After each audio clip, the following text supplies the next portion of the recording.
I am the Chief Administrative Officer of the Anti-Red Tape Authority. We are a relatively new office in Western Mindanao. In fact, we just started this year in operations. So as to manpower component, siyete, parang we are seven already no, in Western Mindanao.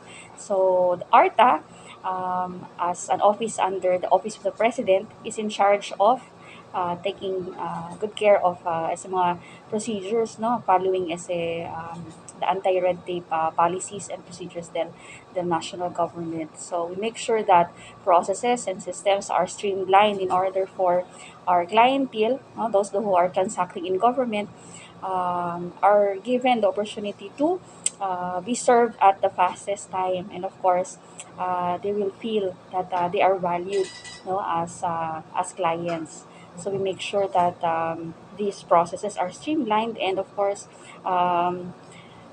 shorter processing time diaton. So for LGUs also, we encourage LGUs to follow, no, as a diaton boss or e-boss, and we also check upon government agencies as to their compliance of the citizens charter. So basically, as it says, jurisdiction, all government agencies. See, all government agencies, to the exemption of courts, no? So, L courts kasi tiyan nila own processes and reglementary period to follow. So, to the exception of courts, all other agencies, even barangays, no, to the lowest level, LGUs, NGAs, and even SUCs and water districts are under the coverage of ARTA. So how is that?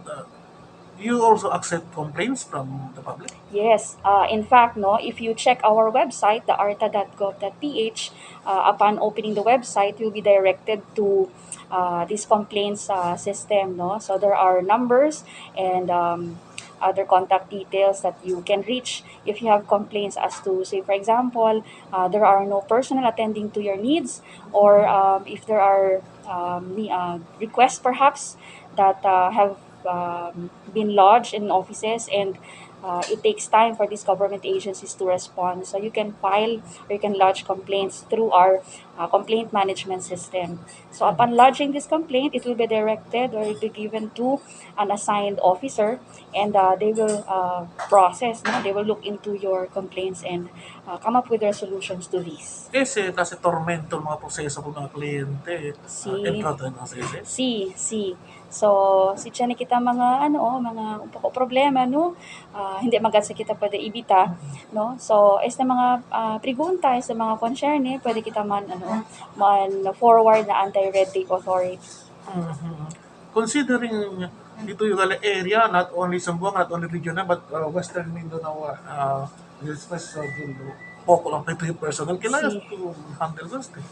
Amo ganin sa L1 del mga challenges di ato, no, since we are a new office, starting pa lang LRTA, so boko pa lang L personnel, but we understand that as the years will progress, no, there's even this suggestion already. We've written DBM asking for additional manpower complement, no, to perform our tasks, because you see our area of operation for the moment is not only Western Mindanao, no, we are operating on a mega region.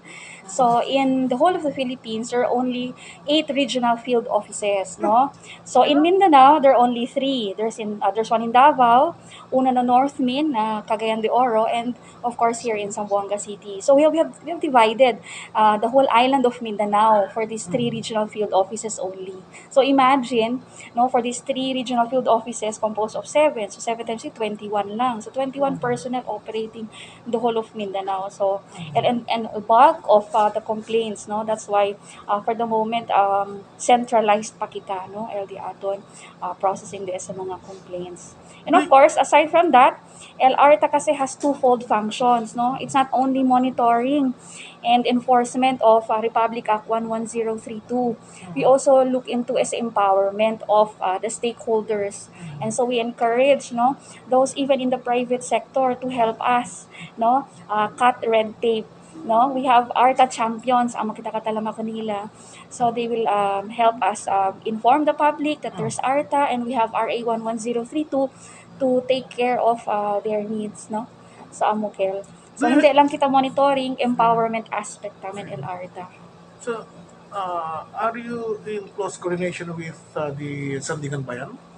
Separate as a Ah, team, no? That's a different agency.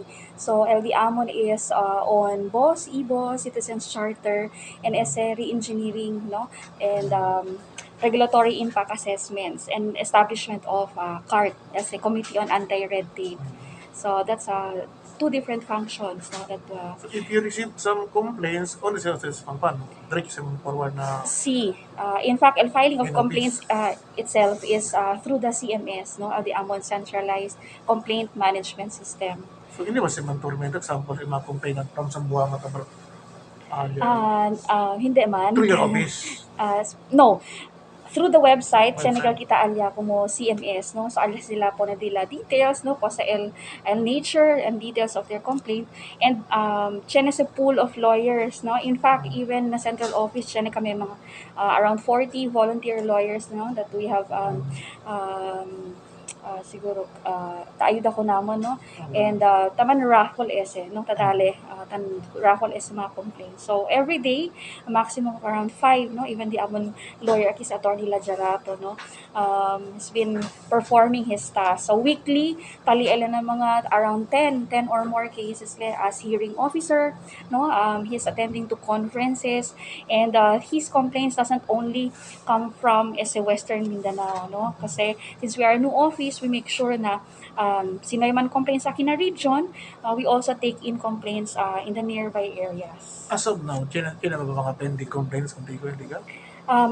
Normally akal taanda ki walk-in clients no ipaman no, so we hope era nuay mga ansina, that's the last thing no that we want to hear, because more so kaya kita right from the start, no, even before these complaints will be lodged, we already provide solutions, or we don't have to reach the part where clients or customers will come to us and complain, no? We have to fix first the aton sistema, no? Make sure na as a citizens charter the aton updated periodically, or people who are in the front lines, no, are really informed and are really skilled, no, in attending to clients pas-pas, no, para hindi man bira-bira. So amo kal care kita man ensure akina not only in the region but the entire country. Ma'am, ano yung mga posible na mga reklamo talaga na nakarating po sa inyong tanggapan? Yung mga possible na complaints? Kalamitan po sa mga complaints na natatanggap namin, ito pong mga kung 12 o'clock, no, walang taong nag-a-attend sa mga frontlines kasi ang sinasabi nila is noon break, no? Pero alam naman natin na no noon break policy po tayo, no? Yun po yung sinusunod natin. Even before Artaki, meron ng civil service na nagsasabi na may no noon break policy tayo. So, ang mga ahensya po ay dapat na magtalaga ng mga tao sa frontlines, no? Gagawa sila ng kanilang sistema, no? Siguro may mauunang kakain, may mga ganong tipo. So para lahat, no, nang pumapasok sa opisina, from 8 to 12, 1 to 5 ay mabibigyan po ng serbisyo. So karamihan yun po, yung paulit-ulit na pinapabalik, no, yung mga tao kasi kulang yung mga requirements. So minsan kasi yung mga tao din hindi marunong magbasa ng Citizens Charter, o kung hindi man sila nagbabasa, siguro hindi din updated, no? Yung nakalagay sa Citizens Charter is yung dati pa, mga years ago pa, no? Na hindi pa na-update. Tapos yung taong mga nakalagay doon, hindi naman po yung mga in charge, no? Tapos yung mga fees, paminsan, hindi na rin updated, no? Siguro years ago, mga nasa 100 pesos, yung pa, 200 na. Tapos yung mga list of requirements, kulang-kulang. So, ito pa yung mga karagmitan sa mga complaints na natatanggap po natin. Ma'am, kailangan ba talaga mayroon talagang tarpaulin doon sa isang tanggapan? Yes po. It is mandated, no, required po sa ating batas na kailangan po nasa facade or lobby. Yes, in a conspicuous place. Meaning po, yung nakikita po talaga ng mga taong pumupunta sa mga ahensya ng gobyerno. Kasi yun po yung magiging, nila parang Biblia nila, no? Kung ako po bago, no, papunta sa isang ahensya, hindi ko alam kung sinong lalapitan, ano yung mga requirements, magkano yung babayaran sa mga serbisyong gusto kong kunin, no, sa isang ahensya. So, ang gagawin ko lang ngayon, titingnan ko lang yung Citizens Charters. Ito po yung magiging gabay natin. So, kailangan po talaga lahat ng mga ahensya na may mga serbisyo, may mga programang ino-offer, dapat po nakapaskil po sa isang lugar na saan makikita lahat ng mga tao. Yun po yung mga mga kakailanganin at sinong lalapitan nila at magkano yung babayaran kung meron ng pong fees na tinatawag. Ma'am, Kung sakaling ma-publish ito sa newspaper, sa RMN, tsaka YouTube. sa YouTube, yung 4 na platform. So, posible ma'am na talagang dadagsain ng complainant yung opisina. Paano ninyo Accommodate ma-accommodate? Ano yung mga ano na natin, ang sistema. Proseso. sistema?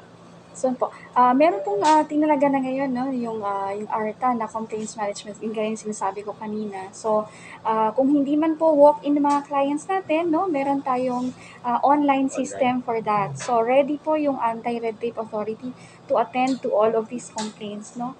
So, although yan, hindi namin, oh, sige, come one, come all, no, kasi ito po, again, no, ito yung iniiwasan natin. Ito yung mga, the lesser the complaints, the better, no. But kung hindi man po maiwasan, yung ARTA is there, no, to make sure that we will attend to all of these concerns. And lastly, your message to the potential ba o probable mga complainants in the future. Kung meron po pa mensahe, no, kung meron mo mga maliliit na mga bagay na pwedeng ayusin, no, pwedeng pag-usapan, no, baka hindi na nagkaintindihan, mag-usap muna yung transacting public at saka yung ahensya. Kung talagang blatant po, no, yung violations, then please do not hesitate also to let ARTA know about it, because ARTA as an agency, no, in charge of making sure that the policy on anti-red tape is being followed, then we are here to attend to your needs. And of course, I would just like to let everyone know that it's not only monitoring and evaluation that ARTA is looking into, no? We are also for empowerment. So, kaya nga po, aktibo po yung ARTA sa pag-orient ng mga agencies, no, sa mga dapat nilang gawin para maiwasan yung mga ganitong problema. Ma'am, isa na lang talaga ma'am.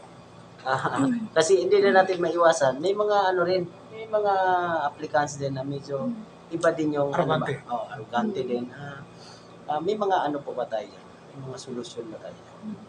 As government officials and employees po, no, nasa code of conduct and ethics po nating mga government officials and employees to really treat these clients with utmost respect, no, and patience, no, to the best of our ability until we can extend, no, milya-milya yung pasensya natin. Dapat po natin gawin ito kasi obligasyon po natin ito bilang isang public servant po. Thank you. Linaw na ngayon.